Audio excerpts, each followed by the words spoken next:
Hey folks, it's your girl Lexi Mahari here with you for another episode of Buzzworthy Chit Chat.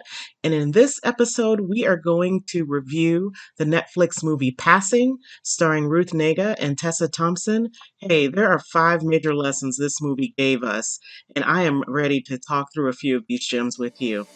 Let's chat.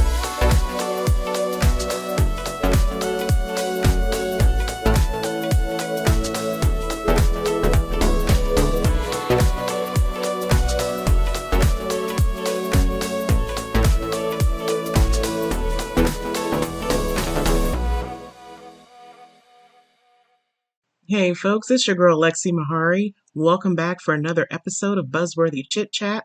As promised, in this episode, we will be dissecting the movie Passing, the Netflix movie Passing, and just kind of going over 5 takeaways I had from this movie. But before we dive into that, please take a moment to like the video, subscribe to the channel, and hit that notification bell so that you can be notified each time I upload a video. So let's dive into this movie Passing. As mentioned, it stars Ruth Negga and Tessa Thompson. The fact that it is a black and white film, it is not in color. One of the things I think about that is it's almost purposeful on some levels. I think for the period in which we're covering in this film, they purposefully made it black and white. I think also to detract away from us being distracted as to whether or not these two women appear to be black or white in their appearance. It helps to keep us from being distracted on that assessment of the two actresses. As mentioned, it's a movie that is in black and white, appears to be set within the 1920s, 1930s era, and takes place in the New York, Harlem area. And it's about a story of two women who are fair-skinned in complexion who could easily pass. One of the characters, portrayed by Ruth Negga, Claire, does take the path of passing in her life, and she actually marries a white man, and she has a child with that man. Tessa Thompson's character, Renee, on the other hand, or Irene, she marries a black man, a man who's a physician in the movie, and she lives her life as a black woman. However, it becomes evident from the opening scenes of this movie that the character Irene does use her skin color or her complexion as a convenience of sorts, right? It allows her to get into places that women of a darker hue would not be able to. She's able to hail a cab. She's able to go into a restaurant and sit down and blend in on a hot day. And so, as she is sitting in the restaurant, it opens with her clearly being concerned about being caught by other patrons of this restaurant, that someone might notice that she is not a white woman, but in fact a woman of color. And so she clearly is looking around, looking at who might be looking at her. We see a couple of whispers, but not necessarily anything that's directed at her. And then as the camera pans, boom, we are greeted by Claire. So Claire sees her, she sees Claire, she notices Claire is definitely looking at her. And Claire comes over to the table where Irene is seated and proceeds to greet her and say, "I know you." And, you can see the alarm in the Irene character that this person knows her. But we soon learn as viewers that these two went to school together, and so that is how Claire knows her.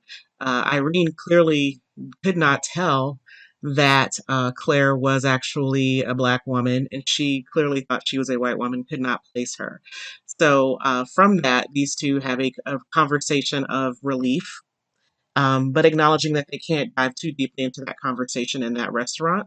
So Irene accompanies Claire back to her hotel room. And it is during this exchange of information, that we learn that Claire has a daughter who's away in Europe at school. We have Irene, who has 2 sons, but we also learned that from Claire, who, has a longing to have sons, has purposefully decided not to have a son because she is married to a white man who has no idea that she is a black woman, and she doesn't want to risk producing a child who has dark skin, as that would give away her ancestry. As the scene unfolds, it's a very awkward situation, particularly once the husband arrives. I think aside from Irene being a bit thrown off by Claire's decision to pass and the things that she is saying to her, and clearly the exposure of the life she is living, a life of convenience that she orders room service and such, she meets the husband who shares a joke about the fact that his wife, who when he married was lily white, is now suddenly displaying these undertones, right? Her skin is apparently looking darker at times. And so he gives her a nickname that is just ridiculous, and to the point that even I think Irene handled it well. She tried to laugh it off, but clearly it made her uncomfortable. So it's from that point on that, Irene decides that, while it probably was good to see her, she no longer really cares to stay in the room because it's awkward. He and her husband, by the way, Claire's husband does not recognize that Irene is black. And why would he? Because his wife says that they went to school together. So his assumption is clearly that while this is a friend of his wife and they went to school together, she's a white woman by all appearances. Irene leaves the hotel. She retreats back to her home base in Harlem, and she has made the decision that it was an awkward meeting. It was insulting for her, and she no longer wishes to have any contact with Claire. And I think during that particular exchange or scene, and having watched this movie now 3 times, because I did go back and watch it for a third time, there's probably a bit of envy there for Irene as relates to Claire's decision. While she does not necessarily approve of it or the things that she has heard, there's a hint of some envy of the conveniences it has brought Claire, but it's not overt in the beginning of the movie. So as the movie unfolds, Claire continues to reach out to Irene. She wants to have a relationship with her. And it becomes obvious for many reasons why she would want to have a relationship with her. And one of those things being that, she's been passing all this time. So that has forced her to move in this white world as a Black woman. And she has no cultural ties to anyone of her background. Her husband makes a comment during that initial meeting that she doesn't even have Black maids. She refuses to have Black maids. So Claire, I think, latches on to Irene as this source of Blackness, and she reaches out to her hoping to establish a relationship with her. But Irene is not really here for it based on that initial interaction and how uncomfortable she says it made her feel. But as time goes on, Claire persists to the point that she shows up at Irene's home, and she, after an interesting emotional exchange between the two, basically lays out her case that she's lonely and she really needs that relationship with someone who is Black. While she admits that her choice of lifestyle has granted her many, many conveniences and given her access to many things, she's not happy. She's lonely and she misses being around Black people and being her authentic self on some levels. The two, as the movie unfolds, you get to learn about how Claire is clearly trapped in her situation despite the monetary lifestyle things it brings her. But then you also have Irene, who is living her Black life, so to speak, and she's living in Harlem. She has these relationships outside of her home, in which she's really involved in this committee of sorts, and but she clearly is longing, right? So she's also passing on some levels, right? She's passing as this Black woman who has this successful husband, and she's involved in society, Black society on some levels, but she's not happy with what she's doing. Irene is not happy having to deal with the things that are unfolding in that society, and she doesn't want her children exposed to it either. On the other hand, one might argue that Irene has blinders on as it relates to society and on some other levels in the way that she chooses to try to shield her children from the realities, whereas her husband has a very strong, different view of that, in that he wants his children to understand that Black people are lynched and that these horrible things do happen to Black people and that they need to be prepared for that. So it's an interesting dynamic. On one hand, you have this woman who, by those standards and that time, quote, has it all, but not really because she can't live her to be her authentic self. And then you have Irene or Rini, who is living as a Black woman, yet she is also confined by certain aspects of society. And one of those things being the way her husband treats her, as we see in this movie. And one of the lines that I think is really pivotal and brings me to my first thing that passing taught us, I believe Irene said it, in which she says, "We are all passing in one way or another, aren't we?" And I think that's a life, a gem for life. And if you think about your own life, I think there are times in which we are all passing, whether we go out in the public and put on a happy face, or we're in the workplace and we have to portray ourselves in one way that may differ than from who we really are. We're passing. So I thought that line was brilliant, and that was my number one thing that I took away from the movie. We are all passing in one way or another. The second gem that I took away from this, lying about who you really are is exhausting. It's I thought that was a very interesting presentation of how difficult and how taxing it can be to lie.